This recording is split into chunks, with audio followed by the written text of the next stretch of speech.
Palavra da Verdade, com Hernandes Dias Lopes.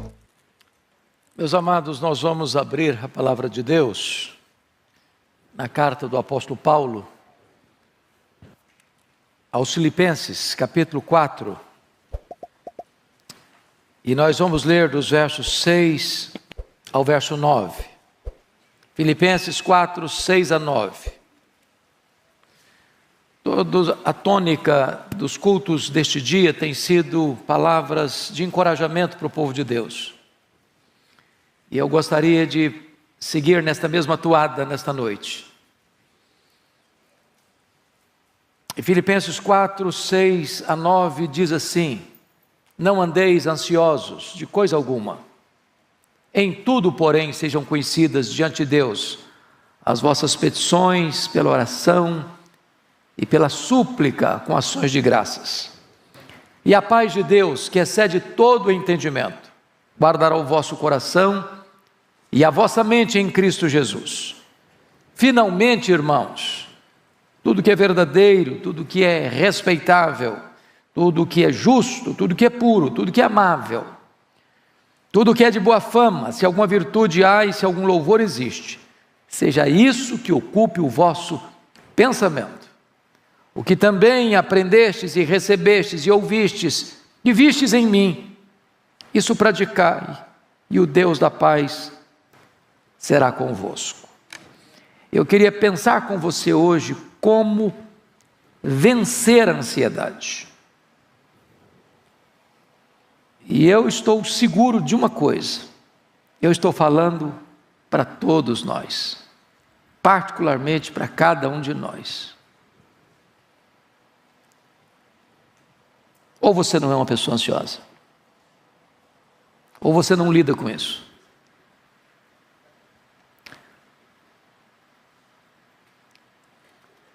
Os estudiosos dizem que 50% das pessoas que passam pelos hospitais, elas enfrentam problemas de ansiedade, ou são vítimas de doenças psicossomáticas. Isso levou o psicólogo Rollo May a afirmar que a ansiedade é o mais urgente e o mais grave problema da nossa geração. Alguns chegam até a afirmar que a ansiedade é uma doença, a doença mais democrática do nosso século. A ansiedade não tem fronteiras, atinge pessoas de todos os credos, de todos os estratos sociais e de todas as faixas etárias. Atinge as crianças. Eu achei muito curioso, estava pregando ontem em São Paulo, e batia papo com uma criança muito alegre, muito extrovertida, muito desenvolvida. E aí ela disse assim: pastor, eu ando muito estressada. Eu falei: é mesmo, minha filha? Mas estressada mesmo? Muito estressada. Eu falei: mas o que é que estressa você, filha? Matemática. Ah, mas me estressa. Agora, você já pensou a criança estressada? Os adolescentes brigam com o espelho. Problema da autoafirmação. Hoje tem adolescente brigando, se sabe, querer saber se é homem ou se é mulher, é um negócio confuso. Os pais pressionam, tem que passar no vestibular, tem que ter nota boa no Enem. E a meninada anda exprimida.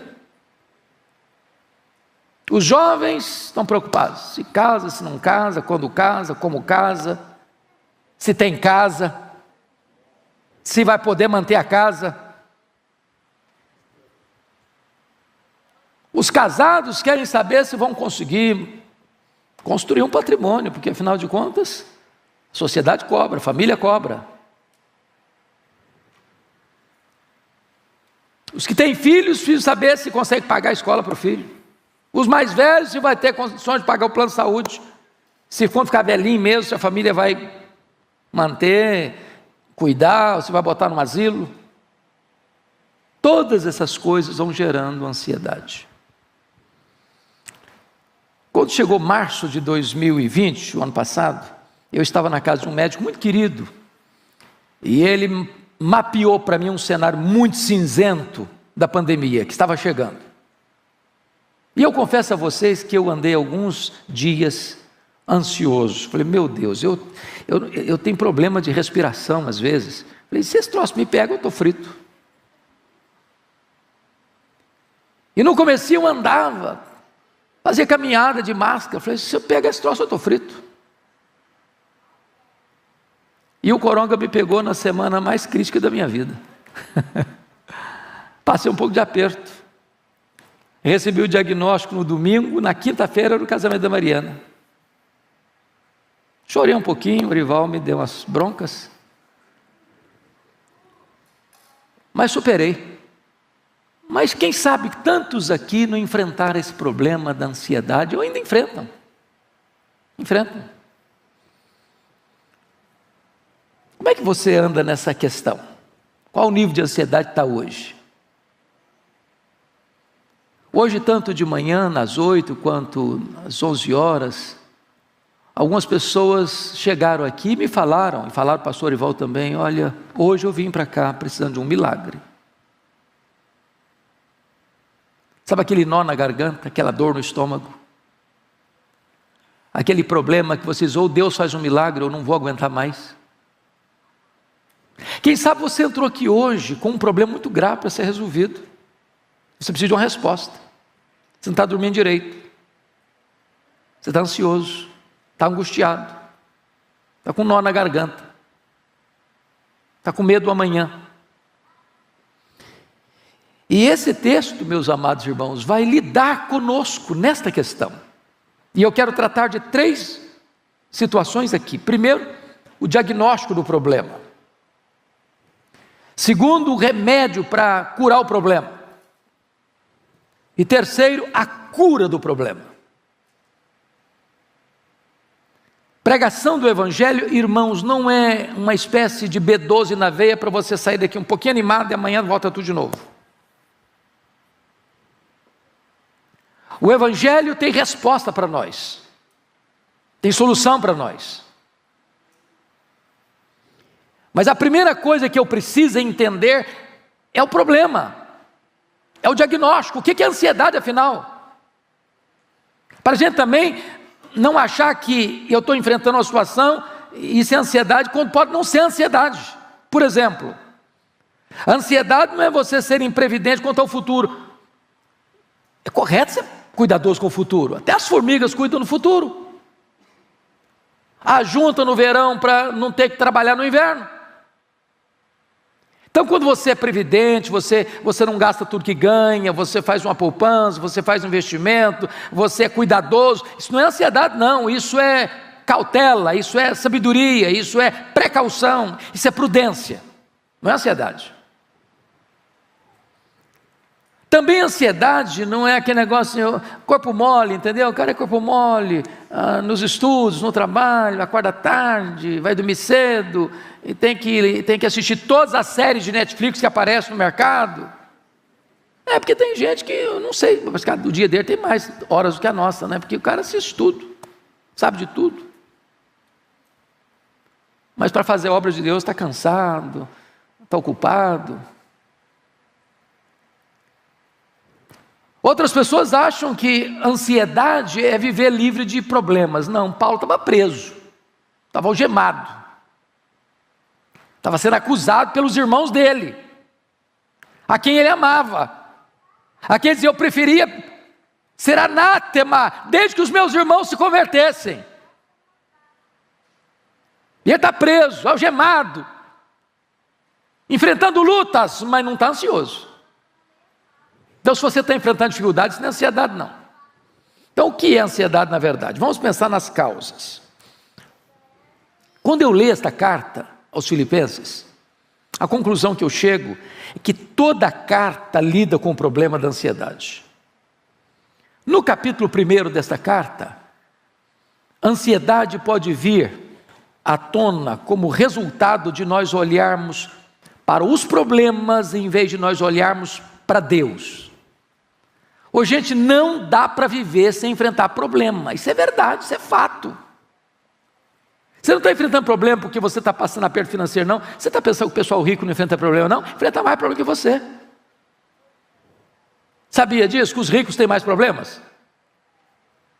Alguém já disse que o cara mais feliz da vida é aquele que chega em casa cheirando graxa, toma um banho, come um bom prato de arroz com feijão e dorme a noite inteira bem dormida. Eu tenho um primo que tem muito dinheiro e eu disse: pastor Hernandes, o rico tem 2 problemas. Eu falei: é mesmo? Tem 2? Só 2? Eu falei: então quais são? Ele me disse: o primeiro problema é ganhar dinheiro, ganhar dinheiro, ganhar dinheiro, ganhar dinheiro, ganhar dinheiro, ganhar dinheiro. O segundo problema do rico é medo de perder dinheiro, medo de perder dinheiro, medo de perder dinheiro, medo de perder dinheiro. Ele vive nessa loucura a vida inteira. Então note você que quando você olha para os problemas, em vez de olhar para Deus, você pode ficar ansioso. Paulo estava preso. Os problemas eram muitos. E ele diz em Filipenses 1:12 assim: meus irmãos, eu quero que vocês saibam que as coisas que me aconteceram têm antes contribuído para o progresso do Evangelho. Ele olhou para as circunstâncias da vida de uma maneira diferente. Ele não perguntou assim: como eu estou sofrendo com isso? A pergunta era: o que isso pode proporcionar para que eu aproveite mais para pregar o Evangelho? Como essa situação pode abrir caminhos para eu dar mais testemunho?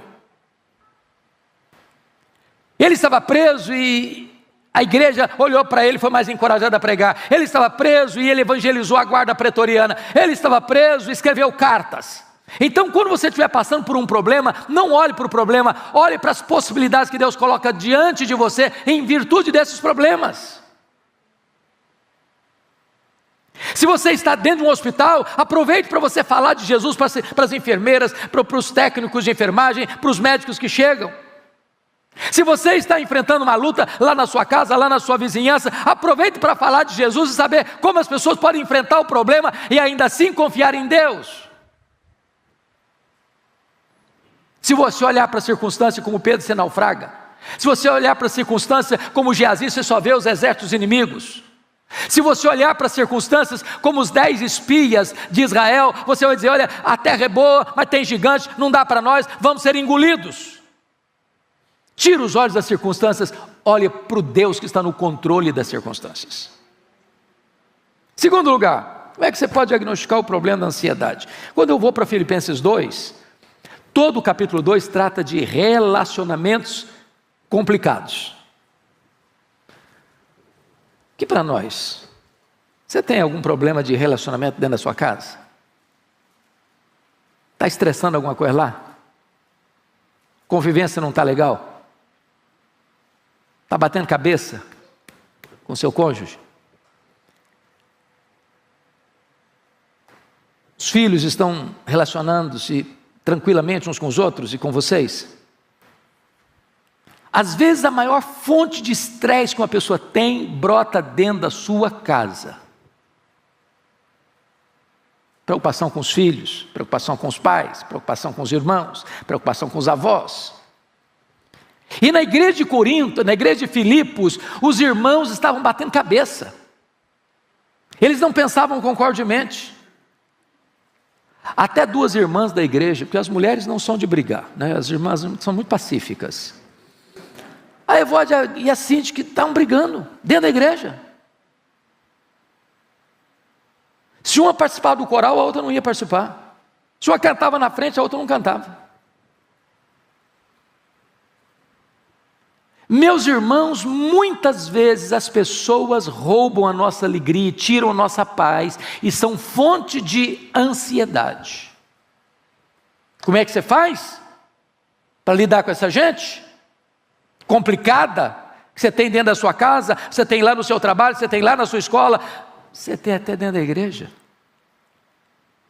Paulo responde assim: tende em vós o mesmo sentimento que houve também em Cristo Jesus. Ele, sendo Deus, não julgou como usurpação o ser igual a Deus. Antes a si mesmo se esvaziou, assumiu a forma de servo e se humilhou até a morte de cruz. Se você acha que a pessoa é complicada demais, pensa no que Jesus Cristo fez por você. seus argumentos vão desaparecer. Mas o que nos deixa ansiosos? Quando você vai para Filipenses 3, tem um outro problema que deixa a gente ansioso, sabe o quê? Grana, dinheiro. Quem já ficou ansioso aqui por causa de dinheiro? Tem que pagar as contas, tem que juntar mais dinheiro. Você sabe que a Bíblia diz o seguinte, que quem ama o dinheiro dele nunca se farta. As pessoas mais complicadas com dinheiro, corrupção, negócio errado, e falcatrua e tal, não são os pobres não, só não. É gente que tem muito dinheiro, mas quer mais, quer mais, quer mais, quer mais, quer mais. No capítulo 3, versículo 19 de Filipenses, Paulo fala que tinha gente que só se preocupava, não é preocupava não, só se preocupava com as coisas terrenas. Gente que nunca está satisfeita. Eu recebi um videozinho muito legal há poucos dias, que eu achei fantástico. O camarada chegou num carrão, que é carrão assim, que custa mais de 400 mil. E aí ele está chegando assim, perto do aeroporto, que ia viajar, estacionar o carro dele, o colega dele, de aviãozinho particular, chiquésimo, custava milhões. Ficou infeliz. Infeliz. Aí chega de viagem, pega o carro dele, um colega dele encosta com um carrinho velho, e fala, rapaz, o sonho da minha vida é ter um carro igual o seu. Aí o cara dirigindo um carro velho, lava o outro suado, de bicicleta, pedalando para o trabalho, fala, rapaz, o meu sonho é ter um carro igual o seu, porque eu ando de bicicleta. Aí o cara de bicicleta está pedalando, chega outro a pé, esbaforido, rapaz, o meu sonho é ter uma bicicleta, porque eu tenho que ir para pé para o meu trabalho. Aí o cara que está andando a pé, está reclamando, até que chega um de cadeira de roda, falei, rapaz, eu queria tanto ter as pernas boas igual você, tem que andar numa cadeira de rodas. Moral da história? Não importa o que você tem, as pessoas via de regras estão insatisfeitas com o que elas têm. Se você não tiver um coração grato, você nunca vai estar feliz, e a ansiedade vai roubar a sua alegria. Bom, então vamos lá. Ainda no diagnóstico, na manifestação da ansiedade, tem duas coisas que eu preciso chamar a sua atenção. Porque ela pode vir com relação ao passado como culpa. E no Filipenses 3,13, pensa comigo no Paulo. Quem era Paulo? Antes da conversão dele, ele era um assassino. Mandava matar crente. Dava o voto para matar crente. E ele não matou pouco crente, não. Está escrito lá na Bíblia. Atos 26, versículo 10, que ele encerrou muitos santos em prisões, muitos, não poucos, muitos santos em prisões, e contra esses muitos dava o seu voto, quando os matavam. Agora o cara é convertido.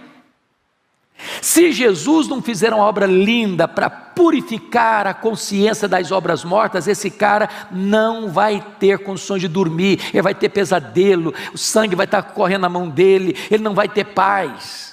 Quantos crentes que hoje vivem ansiosos, irmãos, porque nunca resolveram o passado, nunca resolveram os dramas do passado, nunca resolveram as feridas emocionais do passado, nunca resolveram os traumas do passado, gente que foi abusada na infância, que nunca superou isso, gente que tem culpa. Essa semana eu peguei um livro para ler, é curiosíssimo, pastor Ivan, um livro fantástico, o título do livro é O Mestre das Perguntas, livraço, e o autor começa dizendo da culpa que o assolou, porque ele era um filho assim, adolescente rebelde, sabe, que a mãe tinha que dar bronca todo dia, a mãe falou, meu filho, você vai me matar um dia, você vai me matar um dia, você vai me matar um dia, e aí de repente a mãe morre, menina adolescente, pronto, carregou a vida inteira essa culpa, eu matei minha mãe, eu matei minha mãe, eu matei minha mãe. Quantas pessoas que vivem atormentadas pelo chicote da culpa, por problemas lá de trás, que nunca foram resolvidos convenientemente ao pé da cruz de Cristo, o sangue do Cordeiro. Certa feita eu fui aconselhado a pedido para orar por uma senhora, tinha 80 anos, e o filho me disse assim, pastor, o senhor pode visitar minha mãe? Eu falei, posso. Falei, mas por que você quer que eu visite a sua mãe? Ele me disse, a minha mãe é uma mulher triste, cronicamente triste, angustiada. Já levamos em médico, já levamos em psicólogo, já levamos em psiquiatra, já fizemos exame, já tomou todo tipo de remédio, nada resolve o problema dela. Disse, então vou lá. Cheguei, aquela mulher com o semblante abatido, olhar distante. Comecei a conversar com ela, Deus foi dando graça na conversa. Lá pelas tantas ela disse assim, eu quero ficar sozinha com o pastor. Quando eu fiquei sozinho com ela, ela me olhou nos olhos e me disse assim, pastor, eu sofro há 60 anos. Eu falei, o que foi, filha? Ela me disse, eu traí meu noivo. Ele nunca ficou sabendo. Eu me casei com ele, vivi muitos anos casada, já sou viúva há muitos anos, mas esse pecado está tão vivo na minha memória como se eu tivesse cometido hoje de manhã. Eu não tenho paz, eu vivo debaixo de um tormento, eu vivo numa masmorra, eu vivo debaixo do chicote da culpa. Quantas pessoas assim, irmãos? Eu falei para ela da graça, eu falei para ela do sangue do Cordeiro, eu falei para ela do perdão de Deus. Naquele dia aquela mulher se rendeu a Cristo, foi liberta, curada, restaurada, a alegria voltou na sua face. Eu discipulei essa mulher, batizei essa mulher e convivi com ela na igreja há mais de 10 anos, até o Senhor levá-la para a sua presença. Gente que precisa resolver o passado. Mas a ansiedade, irmãos, tem a ver com o futuro, com o futuro.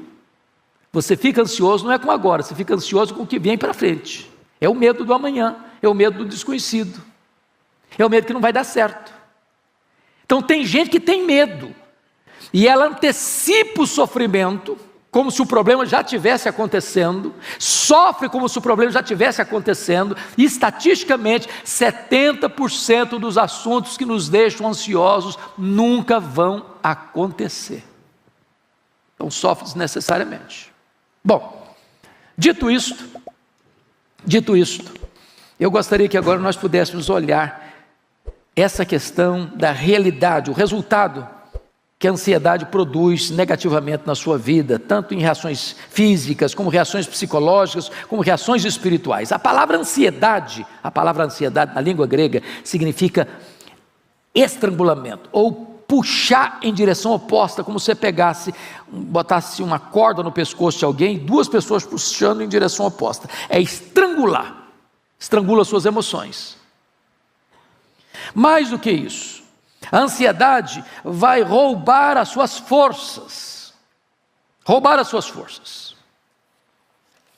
ela vai minar você, ela vai enfraquecer você. Você não fica mais forte, mais preparado para enfrentar o problema que virá, ou talvez nem virá, ficando ansioso hoje. Você se desidrata, você se estiola, você se enfraquece. Mas mais do que isso, o pastor Arival chegou a dizer isso hoje de manhã. A ansiedade é a voz da incredulidade, porque Jesus alertou isso.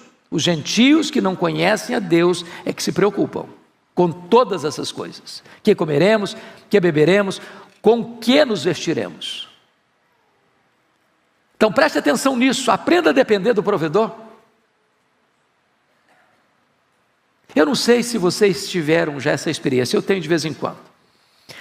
Tem dia que você está assim, tão angustiado, passando uma luta tão grande, uma pressão tão enorme, que você vai deitar, você não consegue direito dormir.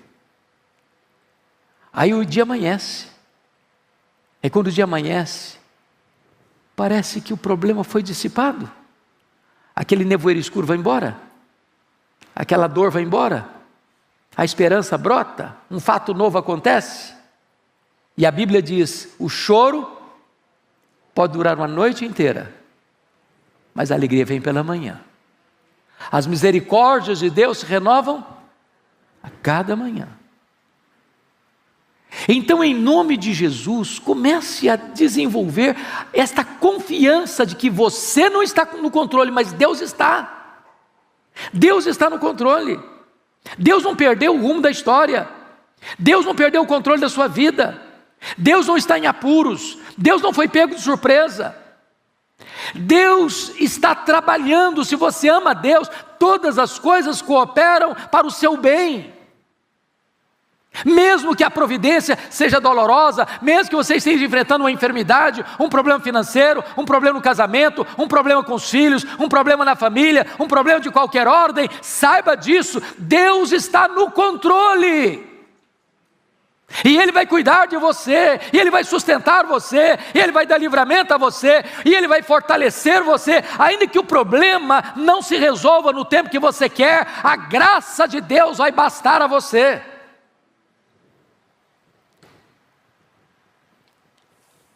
Então, isso me lembra o que George Miller, que foi um dos homens mais destacados de oração que a história conheceu, ele disse o seguinte: o começo da ansiedade é o fim da fé.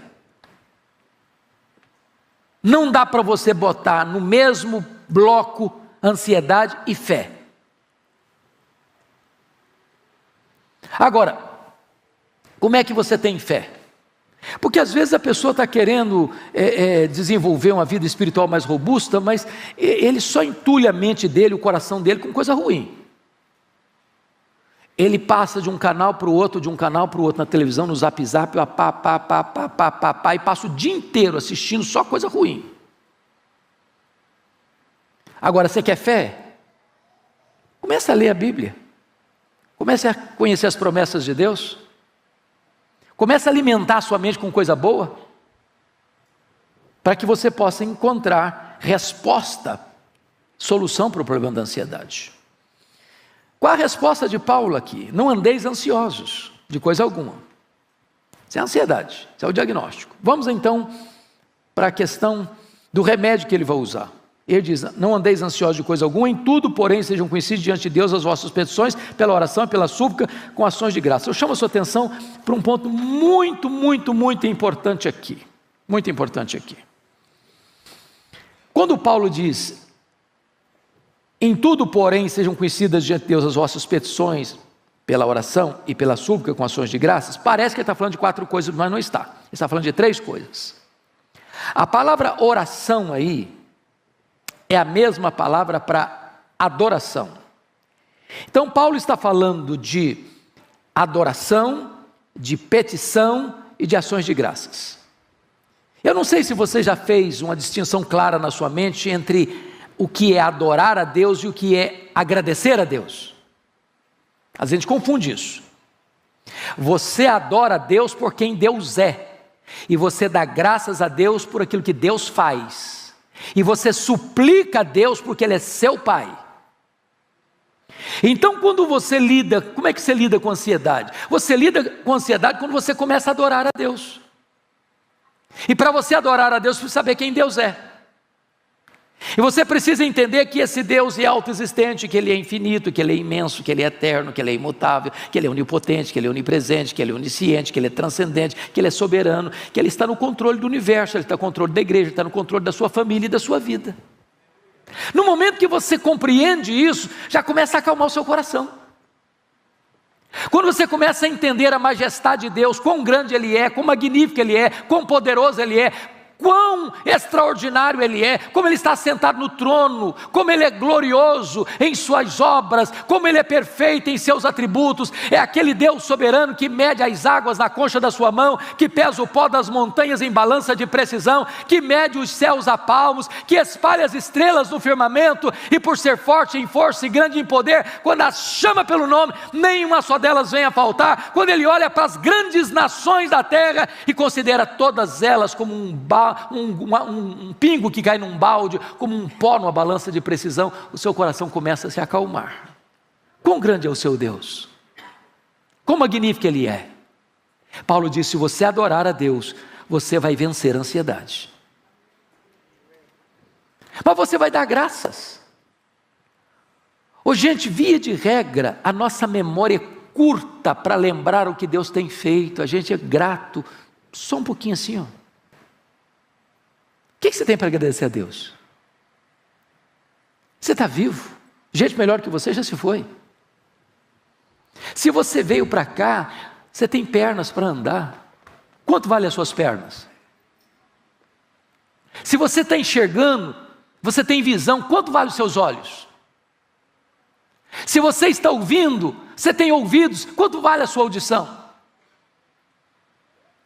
Quanto vale a sua vida? Quanto vale a sua liberdade? Quanto vale a sua família?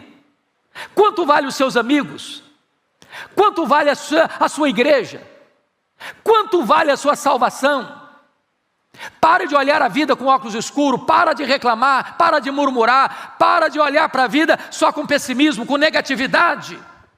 Para de reclamar do que você é, do que você tem, da família que você tem, da casa que você mora, do apartamento que você mora, do carro que você anda, do emprego que você tem, do cônjuge que você tem, dos pais que você tem, dos filhos que você tem, dos vizinhos que você tem. Passa a dar graças a Deus. Tem tanta coisa boa acontecendo. Paulo está dizendo o seguinte: quando você tem um coração grato, não tem espaço nesse coração para ansiedade. Mas terceiro, Paulo diz: você cura a ansiedade quando você apresenta a Deus as suas súplicas. Gente, nós não falamos com ídolo, nós não falamos com um Deus distante do deísmo, nós não falamos para o ídolo morto do misticismo sincrético.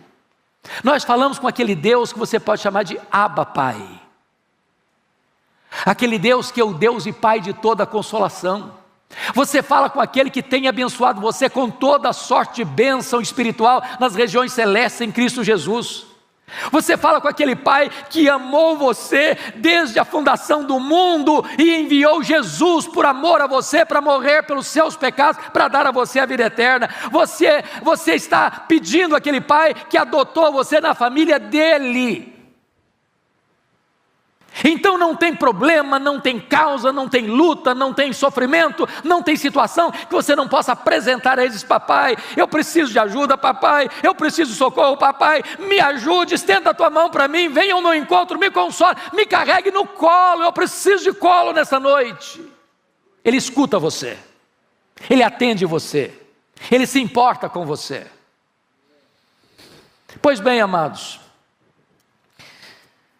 Paulo vai dizer que você vai enfrentar a ansiedade vitoriosamente. Mais uma coisa, diz aí no versículo 8, é quando você põe na sua cabeça pensamentos positivos. Quando eu digo positivo, não é pensamento positivo do ponto de vista humanista, não, é botar coisa boa na sua cabeça. E ele diz aqui no versículo 8 assim: finalmente, tudo que é verdadeiro, respeitável, justo, puro, amável, de boa fama, seja isso que ocupe o vosso pensamento. Então preste atenção nisso. Tudo que você joga para dentro da janela da sua alma fica arquivado na sua mente. Quem fica assistindo pornografia, sabe o que vem na mente? Pornografia. Quem fica assistindo lutas de sangue, e você quase que vibra porque o cara arrebenta a cara do outro, o que vem na sua mente? Violência. Quem ainda tem o desplante de assistir novelas, que o negócio é um nó e uma vela. O negócio é nó e vela. Vai vir o que na mente? Traição, maluquice. Quem fica assistindo todas as séries de Netflix apenas e os filmes de Hollywood que só tem misticismo, violência e bandidagem e promiscuidade, o que vem na mente?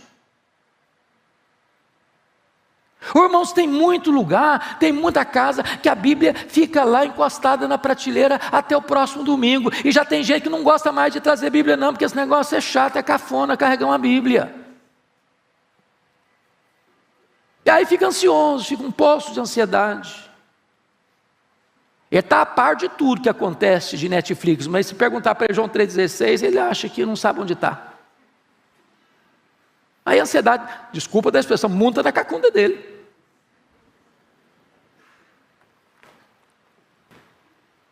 Como é que você resolve isso? Paulo vai um pouquinho além e diz o seguinte, versículo 9: olha, meus irmãos, tudo que vocês, olha aí comigo, Filipenses 4:9, olha aí, ele diz assim: e o que aprendesse, e recebesse, e ouvisse e visse em mim, isso praticai. Tem muito crente que é teórico, só teórico, sabe tudo, é bom teólogo, conhece as correntes teológicas, decora a confissão de fé, decora catecismo de Westminster, cita as correntes teológicas, sabe o que é calvinismo, sabe o que é arminianismo, sabe o que é isso, sabe o que é aquilo, mas fica só nisso. Paulo diz, isso praticai. Para mim, quando li o livro Monge o Executivo, uma frase valeu o livro. E a frase do livro foi essa, que valeu o livro. Ele diz o seguinte: você não é o que você sente, você não é o que você fala, você não é o que você promete, você é o que você faz. Faz. É isso que muda a sua vida. Bom, então terminando. Vamos ver agora qual é a cura. E Paulo, de uma maneira magistral, vai dizer no verso 7 algo sublime. E a paz de Deus, não é a paz humana, não é a paz do mundo, não é a paz de cemitério, é a paz de Deus. Não é paz com Deus, não é paz de Deus. A paz de Deus, que excede todo entendimento, ou seja, a pessoa vai olhar para você, você está passando luta, está passando sim, você está doente, pode estar doente sim, está hospitalizado, pode estar hospitalizado sim, pode ter enfrentado a dor do luto, pode enfrentar a dor do luto sim, mas essa paz excede todo entendimento. É aquilo que Paulo disse quando ele estava preso na masmorra, no corredor da morte: eu sei em quem eu tenho crido, e estou certo de que Deus é poderoso para guardar o meu depósito até o dia final. O cara está no corredor da morte e está animado. Essa é a paz de Deus, que excede todo entendimento. É aquela expressão do crente que está partindo, mas tem brilho nos olhos, tem gozo na alma, tem segurança no coração, tem certeza da vida eterna. E ele diz, essa paz é uma sentinela, porque vai guardar. A palavra guardar aqui é montar sentinela, montar guarda. É como se Deus botasse uma soldadesca celestial, um grupo de anjos ao redor da sua cabeça e do seu coração, da sua razão e do seu sentimento, da sua mente e do seu coração. E quando a ansiedade tenta entrar, a soldadesca de Deus está lá. Não entra não, não entra não, não entra não, porque aqui mora a paz de Deus, aqui mora a paz de Deus. Ansiedade não, ansiedade não. E essa soldadesca divina protege a sua cabeça, protege o seu coração. O que você vai fazer? Quanto ansioso? Deus está propondo para você hoje, você vencer a ansiedade. Quem gostaria de vencer a ansiedade hoje? Levanta a mão aqui. Eu estou com a mão levantada também. Então, irmãos, vamos ficar em pé, vamos orar.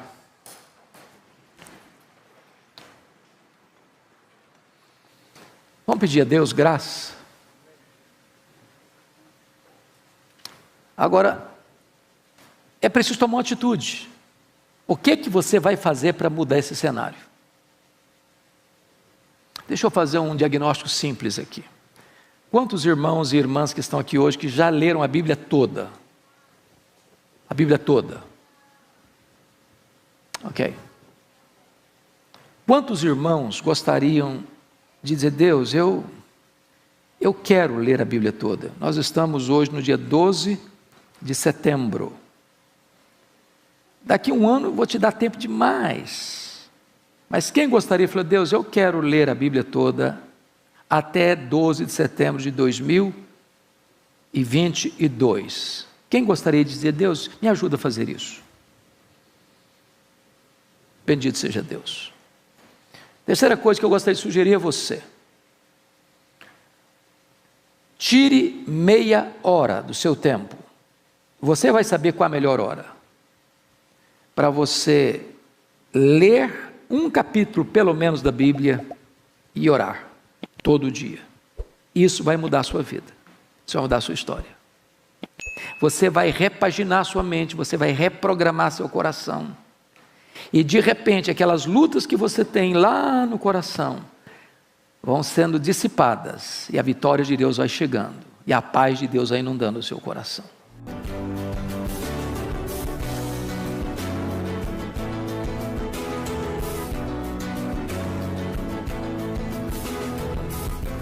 Palavra da Verdade, com Hernandes Dias Lopes.